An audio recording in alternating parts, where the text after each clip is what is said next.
ಕೃತಿಕಾರರ ಪರಿಚಯ. Doctor U R Ananthamurthy. Doctor U R ಅನಂತಮೂರ್ತಿಯವರು ಇವರ ಪೂರ್ಣ ಹೆಸರು ಉಡುಪಿ ರಾಜಗೋಪಾಲಾಚಾರ್ಯ ಅನಂತಮೂರ್ತಿ. ಇವರ ಕಾಲ ಕ್ರಿಶ 1932 2014. ಶಿವಮೊಗ್ಗ ಜಿಲ್ಲೆಯ ತೀರ್ಥಹಳ್ಳಿ ತಾಲೂಕಿನ ಮೇಳಿಗೆ ಗ್ರಾಮದಲ್ಲಿ ಜನಿಸಿದರು. ಇವರ ಪ್ರಮುಖ ಕೃತಿಗಳೆಂದರೆ ಸಂಸ್ಕಾರ, ಭವ, ಅವಸ್ಥೆ, ಭಾರತೀಪುರ ಮುಂತಾದ ಕಾದಂಬರಿಗಳು, ಮಿಥುನ, ಅಜ್ಜನ ಹೆಗಲ, ಸುಕ್ಕುಗಳು ಮುಂತಾದ ಕವನ ಸಂಕಲನಗಳು. ಹೀಗೆ ವಿವಿಧ ಸಾಹಿತ್ಯ ಪ್ರಕಾರದಲ್ಲಿ ನೂರಾರು ಕೃತಿಗಳನ್ನು ರಚಿಸಿದ್ದಾರೆ. ಇವರಿಗೆ ಗೌರವ ಡಿ.ಲಿಟ್. ರಾಜ್ಯೋತ್ಸವ ಪ್ರಶಸ್ತಿ, ಭಾರತ ಸರ್ಕಾರದ ಪದ್ಮಭೂಷಣ ಪುರಸ್ಕಾರ, 1994ರಲ್ಲಿ ಭಾರತೀಯ ಜ್ಞಾನಪೀಠ ಪ್ರಶಸ್ತಿ ಪುರಸ್ಕಾರಗಳು ಲಭಿಸಿವೆ. ಕೊಟ್ಟಿರುವ ಪ್ರಶ್ನೆಗಳಿಗೆ ಒಂದು ವಾಕ್ಯದಲ್ಲಿ ಉತ್ತರಿಸಿ. ಬಾಲ್ಯದಲ್ಲಿ ಲೇಖಕರು ಭಯವಾದಾಗ ಯಾವ ಮಂತ್ರವನ್ನು ಹೇಳಿಕೊಳ್ಳುತ್ತಿದ್ದರು? ಉತ್ತರ: ಬಾಲ್ಯದಲ್ಲಿ ಲೇಖಕರು ಭಯವಾದಾಗ ಅರ್ಜುನಂ ಫಲ್ಟೂಣೋ ಪಾರ್ಥಂ ಕಿರೀಟಿ ಶ್ವೇತವಾಹನಂ ಎಂಬ ಮಂತ್ರವನ್ನು ಹೇಳಿಕೊಳ್ಳುತ್ತಿದ್ದರು. ಲೇಖಕರ ಮೊದಲ ವಿದ್ಯಾಗುರು ಯಾರು? ಉತ್ತರ: ಲೇಖಕರ ಮೊದಲ ವಿದ್ಯಾಗುರು ಅವರ ಅಮ್ಮ.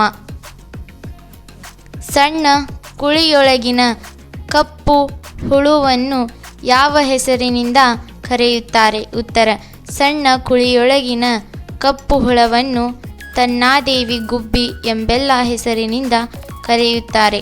ಲೇಖಕರ ಬಾಲ್ಯದ ಪುನರಾವರ್ತಿತ ದೈನಿಕ ಯಾವುದಾಗಿತ್ತು? ಉತ್ತರ: ಕೃಷ್ಣಪ್ಪಯ್ಯ ಮೇಷ್ಟ್ರಿಗಾಗಿ ಆತಂಕದಲ್ಲಿ ಕಾಯುತ್ತಾ ಇವತ್ತು ಮೇಷ್ಟ್ರಿಗೆ ಜ್ವರ ಬರಲಿ ದೇವರೇ ಎಂದು ಮನಸ್ಸಲ್ಲಿ ಪ್ರಾರ್ಥಿಸುತ್ತಾ ಇರುವುದೇ ಲೇಖಕರ ಬಾಲ್ಯದ ಪುನರಾವರ್ತಿತ ದೈನಿಕವಾಗಿತ್ತು. ತಿಂಗಳಿಗೊಮ್ಮೆ ಕಾಫಿ ಬೀಜವನ್ನು ತಂದು ಕೊಡುತ್ತಿದ್ದವರು ಯಾರು? ಉತ್ತರ: ತಿಂಗಳಿಗೊಮ್ಮೆ ಕಾಫಿ ಬೀಜವನ್ನು ಬ್ಯಾರಿಯೊಬ್ಬರು ತಂದು ಕೊಡುತ್ತಿದ್ದರು. ಕೊಟ್ಟಿರುವ ಪ್ರಶ್ನೆಗಳಿಗೆ 2-3 ವಾಕ್ಯಗಳಲ್ಲಿ ಉತ್ತರಿಸಿ. ಲೇಖಕರ ಅಕ್ಷರಾಭ್ಯಾಸ ಆರಂಭವಾದದ್ದು ಹೇಗೆ? ಉತ್ತರ: ಕೆರೆಕೊಪ್ಪದ ಮನೆಯಲ್ಲಿದ್ದಾಗಲೇ ಲೇಖಕರ ಅಕ್ಷರಾಭ್ಯಾಸ ಪ್ರಾರಂಭವಾಯಿತು. ಆಗ ಸ್ಕೂಲ್ ಹತ್ತಿರ ಇರಲಿಲ್ಲ. ಹಬ್ಬದ ದಿನ ಸರಸ್ವತಿ ನಮಸ್ತುಭ್ಯ ವರದೆ ಕಾಮರೂಪಿಣಿ ವಿದ್ಯಾರಂಭಂ ಕರಿಷ್ಯಾಮಿ ಸಿದ್ಧಿರ್ಭವತು ಮೇ ಸದಾ ಎಂದು ಹೇಳಿ ಅವರ ಅಮ್ಮ ನೆಲದಲ್ಲಿ ಮರಳು ಹರಡಿ ಕೂರಿಸಿ ಬೆರಳನ್ನು ಹಿಡಿದುಕೊಂಡು ಅ ಎಂಬ ಅಕ್ಷರವನ್ನು ಬರೆಯಿಸಿದರು. ಹೀಗೆ ಲೇಖಕರ ಅಕ್ಷರಾಭ್ಯಾಸ ಆರಂಭವಾಯಿತು. ಮಳೆಗಾಲದ ಆರಂಭಕ್ಕೆ ಮುನ್ನ ಮಲೆನಾಡಿನಲ್ಲಿ ಏನೆಲ್ಲ ಸಿದ್ಧತೆಗಳನ್ನು ಮಾಡಿಕೊಳ್ಳಬೇಕಿತ್ತು? ಉತ್ತರ: ಮಳೆಗಾಲದ ಆರಂಭಕ್ಕೆ ಮೊದಲೇ ಮಲೆನಾಡಿನಲ್ಲಿ ಹಲವಾರು ಸಿದ್ಧತೆಗಳು ನಡೆಯುತ್ತಿದ್ದವು. ಮನೆಯ ಕೆಲಸಕ್ಕೆ ಲೇಖಕರ ಸಂಬಂಧಿಕರು, ಅವರ ಅಪ್ಪನ ಸ್ನೇಹಿತರು ಒಣ ಸೌದೆ, ಅಕ್ಕಿ, ಬೇಳೆ, ತೋನಿ, ಬೆಲ್ಲವನ್ನು ಸಂಗ್ರಹಿಸುತ್ತಿದ್ದರು. ಜೊತೆಗೆ ಕಾಡು ಹಲಸಿನ ಹಣ್ಣು,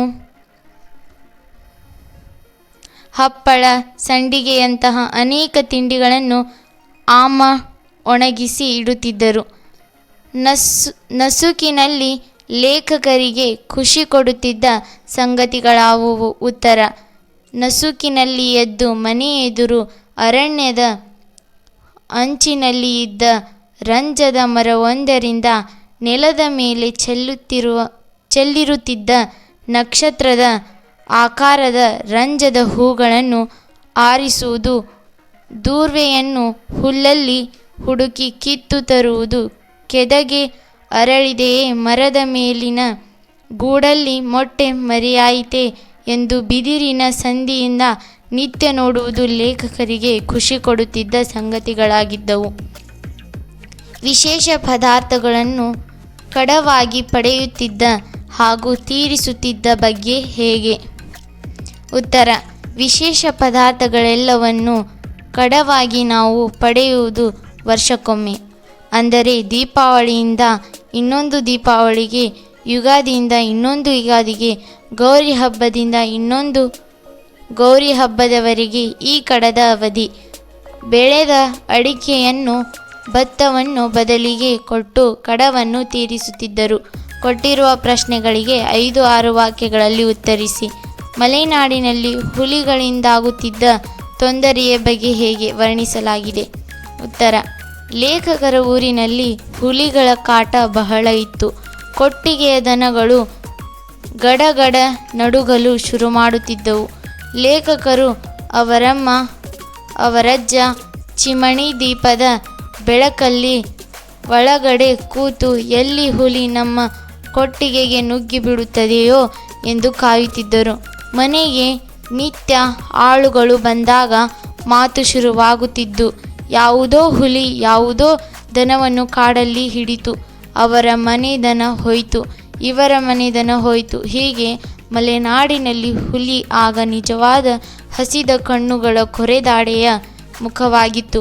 ಲೇಖಕರಿಗೆ ತುಂಬ ಭಯವಾದಾಗ ಅವರ ಅಜ್ಜ ಹೇಳಿಕೊಟ್ಟಿದ್ದ ಹೇಳಿಕೊಳ್ಳಲು ಅರ್ಜುನಂ ಫಲ್ಲೂಣೋ ಪಾರ್ಥಂ ಕಿರೀಟಿ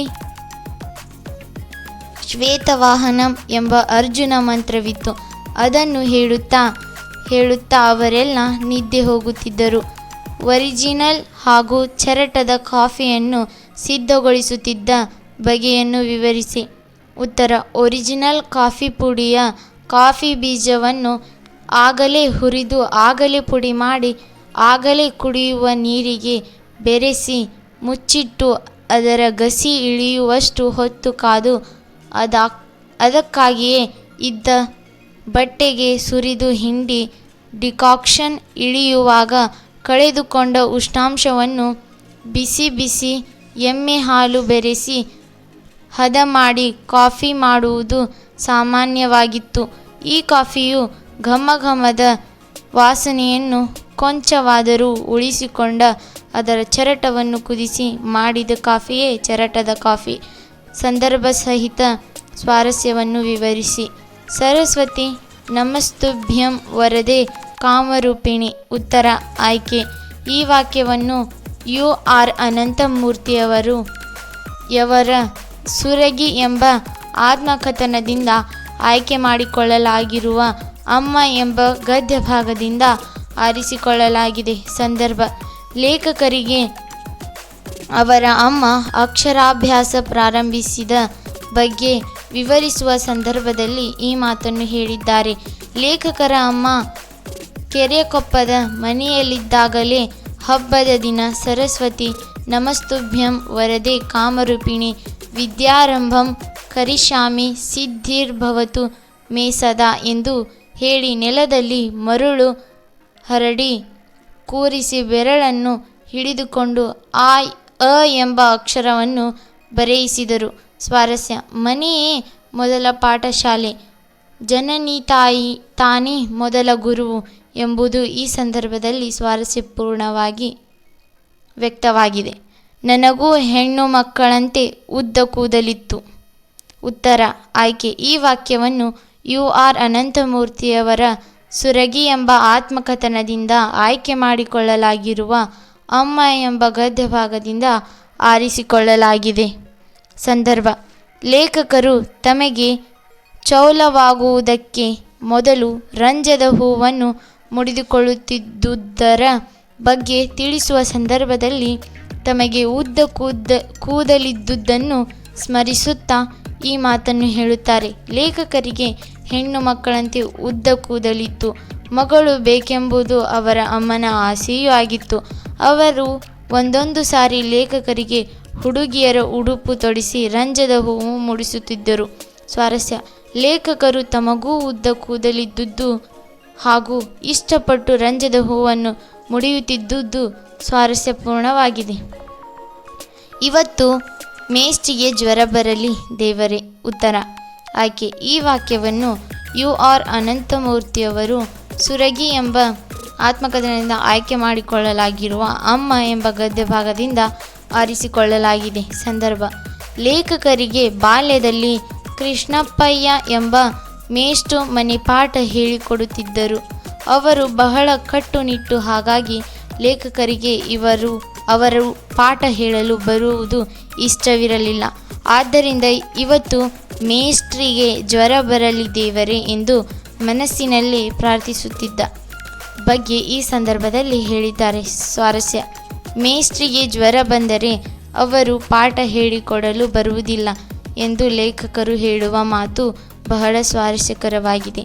ನನಗೂ ಎಲ್ಲೋ ಒಂದೊಂದು ಸಾರಿ ಈ ಕಾಫಿಯು ಪುಣ್ಯ ಸಿಗುತ್ತಿತ್ತು. ಉತ್ತರ ಆಯ್ಕೆ: ಈ ವಾಕ್ಯವನ್ನು ಯು.ಆರ್. ಅನಂತಮೂರ್ತಿಯವರ ಸುರಗಿ ಎಂಬ ಆತ್ಮಕಥನದಿಂದ ಆಯ್ಕೆ ಮಾಡಿಕೊಳ್ಳಲಾಗಿರುವ ಅಮ್ಮ ಎಂಬ ಗದ್ಯಭಾಗದಿಂದ ಆರಿಸಿಕೊಳ್ಳಲಾಗಿದೆ. ಸಂದರ್ಭ: ಲೇಖಕರಿಗೆ ಅವರ ಅಮ್ಮ ಚಿರಟಿದ ಕಾಫಿ ಕೊಟ್ಟು ತಂದೆಗೆ ಒರಿಜಿನಲ್ ಕಾಫಿ ಕೊಡುತ್ತಿದ್ದ ಬಗ್ಗೆ ಹೇಳುವ ಸಂದರ್ಭದಲ್ಲಿ ಲೇಖಕರು ಈ ಮಾತನ್ನು ಹೇಳಿದ್ದಾರೆ. ಮನೆಯಲ್ಲಿ ಎಲ್ಲರಿಗೂ ಕಾಫಿ ಮಾಡುವಷ್ಟು ಅನುಕೂಲ ಇರುತ್ತಿರಲಿಲ್ಲ. ಆದ್ದರಿಂದ ತಂದೆಗೆ ಮಾತ್ರ ಶುದ್ಧ ಕಾಫಿ ಕೊಟ್ಟು ಮನೆಯ ಉಳಿದವರಿಗೆ ಚರಟದ ಕಾಫಿ ನೀಡುತ್ತಿದ್ದರು.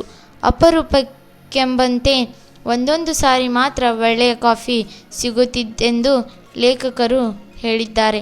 ಸ್ವಾರಸ್ಯ: ಮನೆಯವರೆಲ್ಲರೂ ಒಳ್ಳೆಯ ಕಾಫಿ ಬೀಜದಿಂದ ಮಾಡಿದ ಕಾಫಿ ಕುಡಿಯುವುದಕ್ಕೂ ಕಷ್ಟವಾಗಿದ್ದ ಅಂದಿನ ಆರ್ಥಿಕ ಪರಿಸ್ಥಿತಿ ಈ ಮಾತಿನಲ್ಲಿ ಸ್ವಾರಸ್ಯಪೂರ್ಣವಾಗಿದೆ.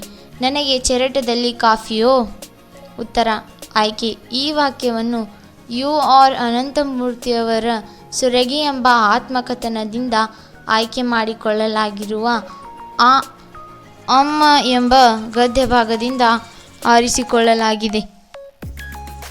ಸಂದರ್ಭ: ಲೇಖಕರ ಮನೆಯಲ್ಲಿ ಅವರ ತಂದೆಗೆ ಒರಿಜಿನಲ್ ಕಾಫಿ ಕೊಟ್ಟು ಉಳಿದವರಿಗೆ ಚೀರಟದ ಕಾಫಿ ಕೊಡುತ್ತಿದ್ದ ಬಗ್ಗೆ ಹೇಳುವ ಸಂದರ್ಭದಲ್ಲಿ ಲೇಖಕರು ಈ ಮಾತನ್ನು ಹೇಳಿದ್ದಾರೆ. ಈ ರೀತಿ ಚರಟದ ಕಾಫಿ ನೀಡಿದಾಗ ಮನೆಯ ಯಜಮಾನನಾದ ನನಗೆ ಚರಟದ ಕಾಫಿಯೋ ಎಂದು ಪ್ರಶ್ನಿಸುತ್ತಿದ್ದರು. ಸ್ವಾರಸ್ಯ: ಲೇಖಕರ ಮನೆಯಲ್ಲಿ ಅವರ ಅಜ್ಜನಿಗಿಂತ ಹೆಚ್ಚಾಗಿ ಅವರ ತಂದೆಯವರಿಗೆ ಘನತೆ ಗೌರವ ಹೆಚ್ಚಾಗಿದ್ದ ಸಂಗತಿ ಇಲ್ಲಿ ಸ್ವಾರಸ್ಯಕರವಾಗಿ ಮೂಡಿಬಂದಿದೆ. ಕೊಟ್ಟಿರುವ 4 ಉತ್ತರಗಳಲ್ಲಿ ಸರಿಯಾದ ಉತ್ತರವನ್ನು ಆರಿಸಿ ಬರೆಯಿರಿ.